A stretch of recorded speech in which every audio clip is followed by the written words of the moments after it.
Hey guys, how's it going? And welcome back and welcome to my review on the M1 Mac Mini. Now the configuration of mine is 16 gigs of RAM, half a terabyte of hard drive space, 8-core GPU, 8-core CPU, and of course the 16-core neural engine. Woohoo! Alright, so here's the thing. You guys know I'm all about telling it how it is, right? So hang out and don't take too much offense to what I'm about to say, because there's some bad things, okay? Now, first of all, Apple pulled a really rookie move by combining the GPU and CPU together. Totally rookie. It's like beginner grade level technology here. You just don't do that stuff these days. Why? Because it cripples the machine. We've had Macs for years running under Intel chips, getting pure raw horsepower. We're getting those threads as well along with those processors. We've got, you know what I mean? And Macs have been fantastic with Intel chips. So I personally don't know exactly why Apple decided to make a move into going into their own processor developmental control, okay? But they could have easily not combined the CPU and GPU. They could have given a separate GPU to us with separate video RAM, and yeah, sure, instead of chewing up 15 watts total at full load, we'd be chewing up maybe about 40 or 50 watts, maybe 60 watts, who knows. But who cares about saving energy in that sense, okay? We're still going to be chewing a lot less energy than my particular Ryzen 7 computer, and we'd be able to blow it out of the dust for a change, okay? The M1s just can't do it in gameplay. They are not gamer machines, right? Where Apple has never said their machines were made for gamers, right? We've always had PCs as very great gaming machines. Affordable to a certain point. Nowadays, of course, more bigger operating systems, more demands, videos more demanding, processors more demanding, games more demanding. To get yourself into a really decent starting point gamer system, you're looking at about $3,000 to be realistic about it, okay? Which is about what I got tied up in mine, and that includes the upgraded display to a 32-inch 2K display. I'm not even at 4K level on my tower. Now on a laptop, you can get up to 4K display on a little screen for about $4,500 is a good starting point. But you can still spend a lot more money than that on either side. Macs, of course, they've always been an expensive computer. I get it, I know. I've heard all the stories, right? But you have to consider the fact that Macintosh computers not only run their own operating system, they can run any operating system pretty much, okay? And one of which is running natively Windows, okay? Now, of course, we can't run Windows 11 on an Intel Mac, but we can certainly run Windows 10 on an Intel Mac. And we can run it actually better than a PC can run Windows. And we can run it under real 5K resolutions, not faked out on a TV set, okay? Because there is no such thing as 5K displays for the PC world, okay? It's just too costly, and consumers are never going to pay that kind of money to get access to the video card required, let alone the screen.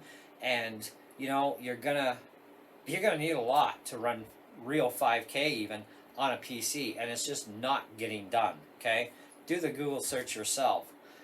So, that being said, Macs still hold the edge over the PC world as long as we're talking about Intel Macs.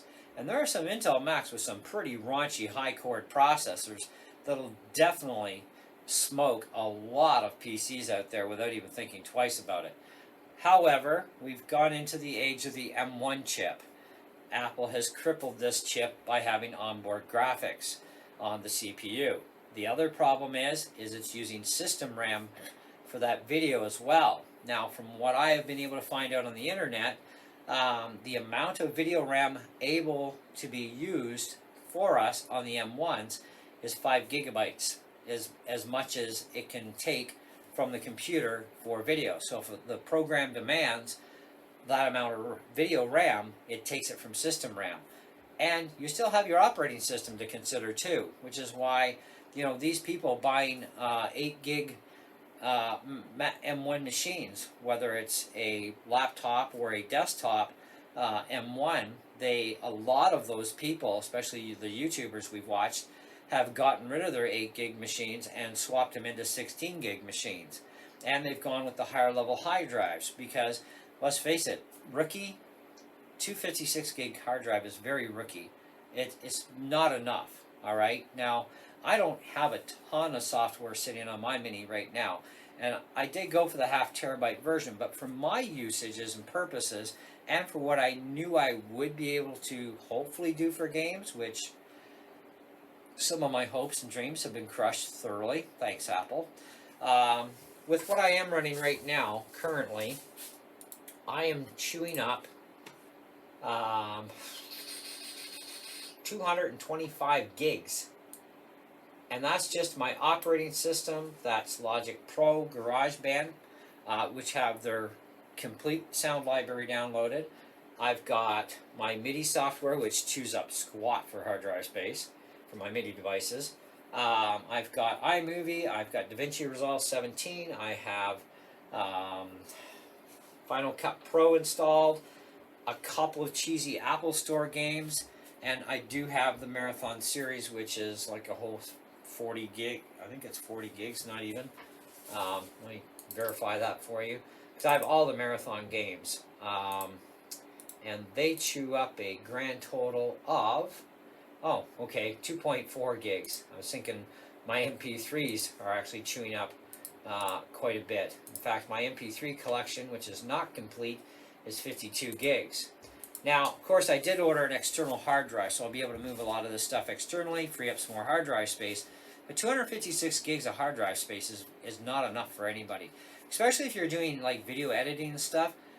I know a lot of people say, you can go to an external drive and put your swap files out there for your 4K editing or 2K editing, whatever you're doing, just do it on an external drive. Problem is that it's very slow in comparison to the internal drive, which is popping almost 3,000 megabits per second read and write speeds, which is the best way to do it is on your internal. And it's the fastest and most likely not to get a hiccup or a glitch in your program if you can do it internally. So you need a big enough internal hard drive if you're going to be doing a lot of video editing on your Mac. So you may need a terabyte or a 2 terabyte internal if you're doing a lot of intense video editing stuff, okay? Music stuff really doesn't chew up a whole ton, so you could get away with a half a terabyte drive. It depends on what you're doing with the computer. Now, these computers, don't get me wrong, they are super fast when it comes to running their own native software. They work fantastic. But even games that are native Mac, some of them are actually not performing as well as expected, even for the lower end. I would rather just run the Intel version of the same game because it'll run better. Okay, and I have found that to be true. And I am going to show you a video where we're actually going to put my mid-2012 MacBook Pro 2.5 gigahertz dual-core i5 against my Mac Mini. And we're going to just see how well things do go or don't go for the Mac Mini in comparison. And I can tell you right now, it's going to be interesting, okay? And I'll even run Windows on the Mac as well and pit it up against the Mini with some Mac programs. With some PC programs. But anyways, so there's definitely some downsides, some very rookie moves that Apple's done. And now they've really destroyed it for the Mac fanatics that were hoping that these hyped up high-performance machines would actually be able to play games. Even Tomb Raider. I've looked up the minimum specs and the recommended specs for Tomb Raider. The M1s don't even come close to the recommended specs. So this is a problem, okay?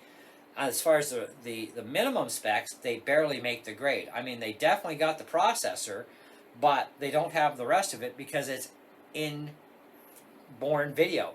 It's integrated video. It wants its own dedicated GPU for the game, which is why you have to turn your settings down low. And you're going to find this on a lot of these AAA titles, and why they're not running full out properly is because these titles, even though they've been written for Mac for years, they've been able to run on Macs perfectly fine because of the separate GPU that has its own separate video RAM. Now we have integrated stuff, which is bottlenecking the machine completely.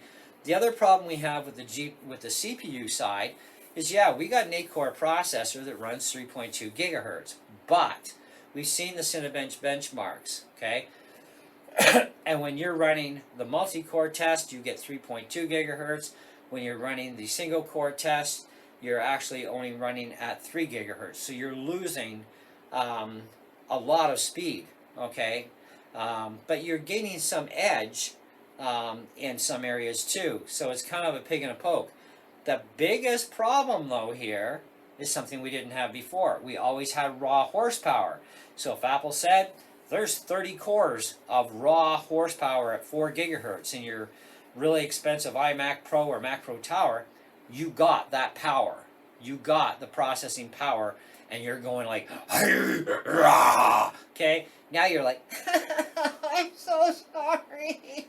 Because you have 4 processing cores that are, you know, your compute cores, as they call them in the PC world, and you have 4 efficiency cores. This is another rookie move. I don't know what Apple's thinking here. I mean, they could have helped themselves out with not having to lower the settings as much on even a game like Tomb Raider, had they actually, even though they were lacking on the video side being integrated, and the lack of there, if we had those 8 processors, screw this whole energy efficiency stuff, give us 8 processors at 3.2, we would have been fine with all those cores running at 3.2 full out horsepower. But because of the efficiencies of 4 of them being efficiency cores, it bottlenecks and chokes the system too much, and it's getting over choked again with the integrated GPU, right, which interferes with the processor, which is what's slugging them down, especially when you compare against non-native Mac apps. And you know, when you compare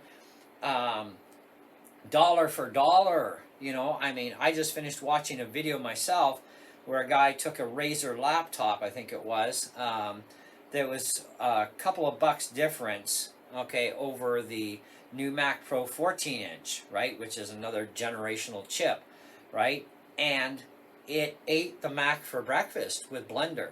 Even though Blender is now like alpha version optimized, you know, he even said, I mean, they still got a long ways to go with updates and stuff to finish the tweaks, right? And then we'll see how well the Mac fares then. But right now, Blender is showing that this Razer laptop is just killing the Mac. And it's like, this never has really happened before when you've done that kind of a configuration comparison and stuff and price comparison. It usually never goes that way for an Apple computer. Usually the Apple computer is like 3 times faster. Now it's on the other side. But then he said, of course, keep in mind too, this is simulation stuff. It's not real world application use. There will definitely be a huge impactful difference when you're doing real worlds. But he also pointed out too that you're only chewing about 60 watts plus out of the Mac, where you're chewing like close to 200 watts out of the PC. So, and the Mac can still do it at the same wattage on battery, where they had to plug the PC in because the PC loses a lot of performance on the battery, and the battery will be eaten alive really fast. So if you were to leave them both unplugged, right, then the Mac would probably be a lot better than what it did show with both machines being plugged in. Okay, so there is going to be some real world differences there, even running a sim test. Okay, then you get the real world application part involved in this, and it changes yet again. Okay, now I do like my Mac Mini, don't get me wrong, and for the programs that I needed it for, and because I had to get into the M technology eventually, now is a great time because my screen finished cracking in half on my late 2015 iMac, so I wasn't prepared to spend, you know, $800-900 on a new screen for it, you know, when Apple is going to have that machine on the chopping block as part of the transitional phase into the M1s. Now, I did look at another iMac that's about $2,300, and that's not on the chopping block as part of the transition anytime soon. So we still have several years with that. and of course that machine can be customized into the top end iMac Pro, which can get really juicy on the price tag.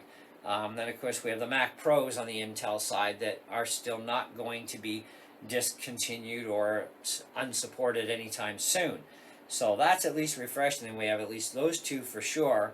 I don't know about the Mac laptops, what they're doing with those, or I don't know what they're doing with the 6-core Mac Mini, but we'll have to, I guess, wait and see what happens there. So for me, one way or another, I had to get up to date because I also need to keep my operating system up to date, and the only Mac I have in the house that is actually able to run Big Sur, other than obviously this thing, is my 2013 MacBook Air, and for doing what I need to do, forget it. It just can't really do it as a full-time thing, okay? My Mac Pro does a lot better at it, but it's limited to Catalina for an OS. That's coming due for retirement as of this summer of 2022. So I'm kind of like, well, I got to get on the bandwagon. I got to run Monterey. I've got to be able to run my software for the recording studio. I need my video editing stuff, and I want to play games. That's where things went bad, because there are a lot of games that I cannot take from the Intel side and play on this thing because they're just not going to work, period, or they're really sluggy. You know, where some of them that I play less often as it is, they actually work quite well, or, yeah, pretty decent. It's kind of a pig in a poke here, right, on stuff. But anyways, I want to show you a couple things, and then I think we can wrap it up, and I'll let you know my final verdict. But I think I'm going to have to save some money and get a higher end into an iMac, or see about maybe that Mac Mini, actually. I'd rather the Mac Mini. If Apple's going to support it for at least another 5 years, then I would say, okay, I'll dive into that other Mac Mini and have two systems, and just use the Mini for gaming on the Mac side. Because there's a lot of games that I just, I either don't want to do or can't do on the PC because they're Mac only, not PC. That's the problem with computer platforms, right? And at least I'll be able to run Windows again on the Mac Mini, so that'll be fun to put it up against my Ryzen 7 and see how much it eats it for breakfast. Anyhow, so on the Apple Activity Monitor, I freshly booted the operating system. So this is just as the OS is booted. I wanted to show you this stuff so that you know what's going on here. So the operating system uses about 3.5 gigs of RAM. Well, Apple did say minimum of 4 gigs, and that's just for the OS. That's no programs. That's very little of the video memory actually being accessed other than what it needs to give us the display that we see, right? So it's not using a lot of VRAM. And the VRAM is kind of like a buy it as you go or use it as you go kind of thing, right? Until it hits that 5 gig barrier where it maxes at. So let's fire up a program like Minecraft, for example. Now, Minecraft may not be as intensive like Tomb Raider is, so it's going to run really fine. That won't be the issue. Where the issue comes is when it starts chewing every bit of RAM you have. And this is why you don't buy an 8 gig machine, okay, for an M1. Because almost everybody I know that's on a Mac is playing Minecraft, okay?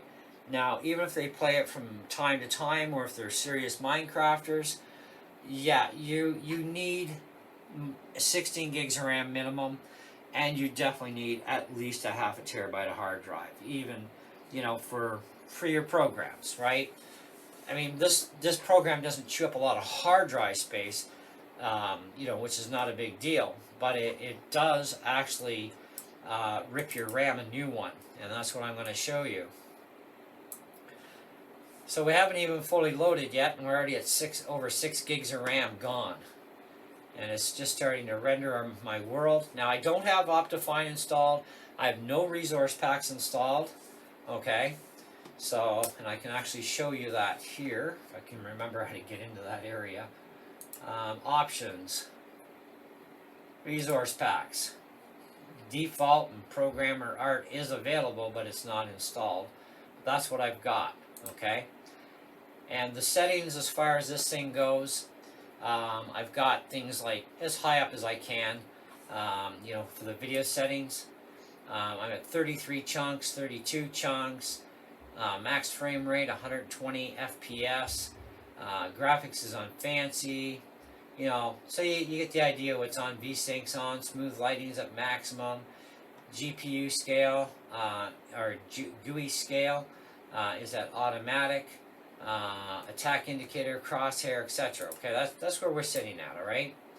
So, we're at 7.5 gigs of RAM already being chewed. I haven't even moved yet. Okay, let's start moving. This is where you can see back here, it's about to render in the distance, right? It's gotten that far. So as we get closer, it's going to render that stuff and show it to us. It's going to continue doing stuff as we go. Even if you turn the chunks down, okay, you're still going to be chewing this RAM like crazy, right? Because as you're moving forward, if you look behind you, okay, so let's do this in reverse, it's still rendering what it can behind itself. It's continuing to try and render. But eventually that'll go off into the scenery, and it'll eventually vanish out of our sight because enough newer stuff is going to be there that it fades it, right? We're at 8 gigs, 8.02 gigs of RAM now. I still haven't moved my stick to hit anything or build anything yet. Okay? And now we turn around, see what's going on here, because this is rendering as we're going, right? 8.25 gigs of RAM. So if you're an 8 gig machine, you just ran out of RAM and you're into that virtual memory, otherwise known to some people as page swap, okay? It uses your hard drive as a virtual or fake kind of RAM, so your program can continue running, okay? Now I have 16 gigs of RAM, so I'm okay. So even the video RAM that I'm chewing up right now is a couple of gigs, because if you look at Java uses 4.24 gigs. The launcher for Minecraft is at 80.7 megabytes, okay? The rest of this that is getting chewed is video RAM, and it's being stolen from the hardware memory. So when you start trying to run other applications, like say you want your internet browser in the background, you want it up and running, well, it's graphically intense, it's also processor intense, and it's going to slug stuff down, which can cause farting in Minecraft as you're smashing blocks too, because now you're going off all virtual swap space if you only have 8 gigs of RAM, right? But even at 16 gigs of RAM, things can actually get dicey once you use up that entire 5 gigs worth of video RAM that's available to you. Now Minecraft may not use up the entire 5 gigs of your video RAM that's available, but it's certainly going to use a massive amount of it, which we see it has. It's already used a couple of gigs worth just by keeping an eye on our numbers from when we started. So, not necessarily the world's best thing, right? And it doesn't matter if I'm playing on the small screen or I enlarge it to full screen, that won't chew up any extra video, okay? That's just expanding the window that's already there, okay? That is one nice thing about having a Java app. But, of course, now we quit, we re-release, and, you know, plus or minus a little bit of fudgy room, we have 3.77 gigs now being sucked away from our life, of our RAM. Now, if we go and we fire up, well, Logic Pro doesn't really chew hardly anything. QuickTime won't chew much. DaVinci, I think, chews more RAM than what Final Cut does, but DaVinci, even though it's a native app, it's still taking a while to bounce there and load, because it's got a lot of stuff it's got to load in, okay? So now just up to this stage, we're at 4.8 gigs of RAM, and yet some people will tell you on YouTube that 8 gigs of RAM is sufficient. No, I'm sorry, but it's not sufficient at all. 8 gigs is not enough, okay? So otherwise, yeah, I totally get why SSD drives have been cooking within 1 to 2 years, and it hasn't even been a full 2 years since the M1 came out, and people are cooking their hard drives. Well, that could be why. Hello, you're using too much page swapping space, trying to do too much at once, and you did not buy the proper configuration to your requirements needs, and you buy according to your needs. Now again, we do have the one big downside, and that's that there's going to be a lot of games that will run and run quite well, but there's a lot of games that are not going to run either at all, or they're not going to run very well no matter what you do to tweak things. And regardless of whether they're M1 certified games or not, you're going to have some problems because of the bottlenecks in the system, between the processor being split between efficiency and performance cores, the integrated graphics to the processor, and stealing hardware memory. And the memory is not fast like real video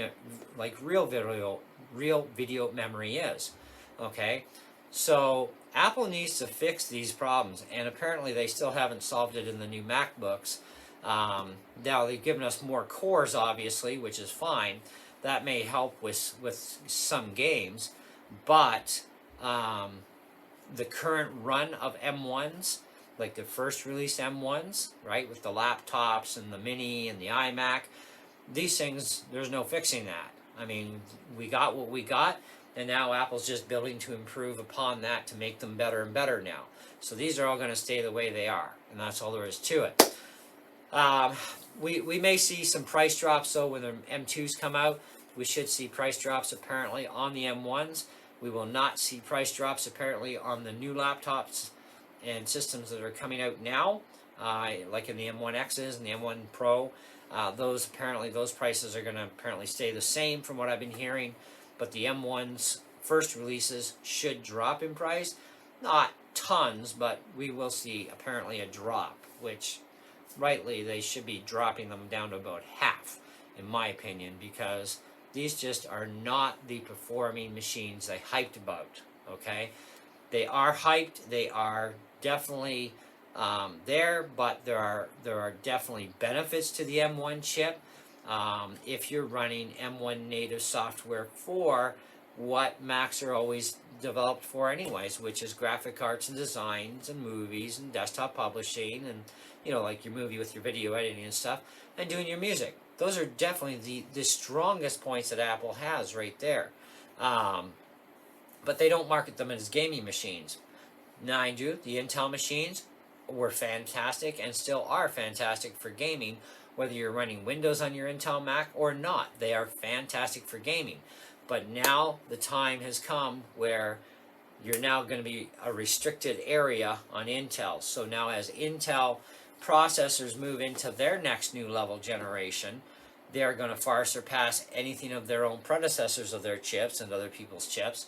So you will have a stagnant area, which is another reason why a lot of these Intel Macs are going to be cut off completely. There's no point in supporting something that even Intel is going to say, well, this is as much as you can do with this, so, you know, and we are locked in at no more than Windows 10 on an Intel-based chipped Mac. So this is where, you know, and we can't run Windows 11 right now unless we do it in some weird fashionable way with Parallels. Otherwise, you can't really run Windows 11. But I did download Parallels with Windows 10. And I'm going to try Windows 10 on it, see if it'll run 10. I'm not sure what's going to happen there in total, but I'm hoping I can get 10 to at least run under it. I don't know. I don't know that much about Parallels yet. I have more research and studying to do on that. I've been more concentrated on this. But do stay tuned for my next video where I'm going to pit my 2012 MacBook Pro against this M1, and we're going to see about programs that I use on both, the same, as well as some gaming stuff, and show you what things you can kind of expect to run into, and we'll see what happens on that one. But either way, do stay tuned for that video. Thanks so much for hanging out for this one. Now, I know I paid almost $1,800 Canadian for this thing with the extended 3-year warranty, and it is definitely worth it in many ways. But as far as the gaming side of things go, I am definitely severely let down, because even I don't play AAA games technically, but the games that I do play, a lot of them are just so poorly running that it's like, I don't know why, but I mean, I do. I had to go to Intel. I mean, I didn't have the budget to get into an iMac Pro, which I'd be good for another, you know, probably 5 or 8 years on. I didn't have the money for that, or I would have gone that direction, because that thought was there. It's like, but, you know, you never know what's going to happen, and, you know, you got to think about these things, and it's like, fine, I'll go M1, see what happens, take my chances. But for what this thing does do for production side, I'm very happy with it, and I think it's fantastic. Okay, I do have a steroided PC for PC games, so I'm good there. So I will definitely say that if we can minus out even the bad sides, I'm gonna say that the Mac M1 series, at least the first releases like this, and that includes your MacBooks and your iMac. I'm gonna say as far as a score rating that I would put on these things, but mainly this particular unit because this is my most experience, as with just this one. So for this one, I'm gonna say, as far as price, I think that the overall cost price, we already know that Apple is ludicrous when it comes to what they charge for hard drives, what they charge us for RAM, which, you know, we can't change anything. I mean, they've integrated all this stuff, and it's like, oh man, you know, so you kind of don't really have an option there if you want more space internally, right? But they do need to up their game for larger hard drives than these. If they're going to put another series of M1s out and not change anything, they do need to change the hard drive amount as a base level. Like all the new base level machines should be nothing less than 16 gig of RAM, nothing less than a half a terabyte, period. And that includes in the new M2s that are coming out. I hope they do it that way, because at least they got smart with these two new laptops. They put them as 16 by half a terabyte. That was a smart move, because that actually gets you going really well, you know, and for a lot of stuff before you're going to have to worry about more space. And at least at that point, you can decide ahead of time to future-proof yourself, and maybe on the 14-inch you go as a 32 by, you know, 2 or 3 terabyte, and, you know, on the bigger one, just max it to 64 gigs, and maybe put in the biggest hard drive you can slam in the sucker. You're good for the next 10 years, easily, even in professional production use. Okay, you would be fine without having to worry about going with an external hard drive, which has its own problems to deal with, and I will do a separate video and we'll discuss all that stuff as time progresses, because I still got to order in a Type-C external case unit too, actually a couple of them for different types of drives, and we're going to go through that this coming 2022. I want to do a lot of intense experimental stuff on these machines and see where things really lie at. Anyways, in the meantime, I would say as far as the star rating goes, I mean, you know, it's kind of a touch and go thing. I mean, if I just base my star rating on what are these machines designed and intended for, and do they work for those intentions? Well, yes, under M1 native software, definitely. Under Rosetta stuff, that's kind of a pig and a poke, but it still runs a lot of the old Intel apps without a problem. And like I said about the gaming thing already. So I would probably say, without including gaming into this whatsoever, just going on as a production machine, because that's what I'm using it for mainly anyway, I would say, for me, I would have to put this thing at, I would give it,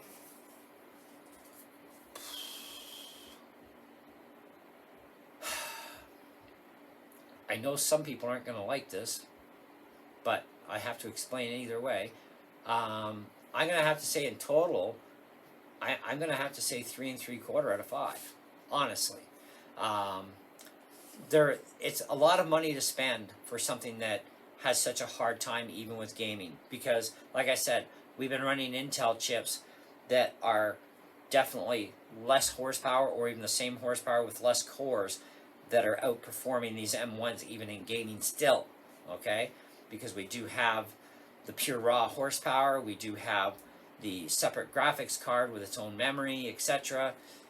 You know, we know about all the botches. I told you that from the beginning, all the downsides. That's, you know, I mean, if I was being very cruel and insensitive, I'd probably put the things at a 1, but I can't, because honestly, when you're talking about running them in their native mode, the way they're designed to run their native software and how that software is running, I have to put it at 3 3/4.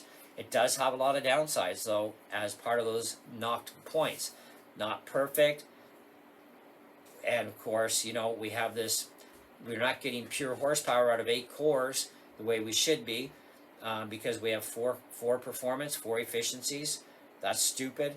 You know, the onboard video is being part of the processor. Again, that's a stupid rookie move. and how much RAM that it can take from your system, which means you need a lot more RAM regardless. Even if you're just playing Minecraft, which runs great, an 8 gig machine, you're gonna burn out your hard drive with all the page swapping you're gonna end up doing just for one frigging game in your OS. I mean, you know, so this is other stuff, you know.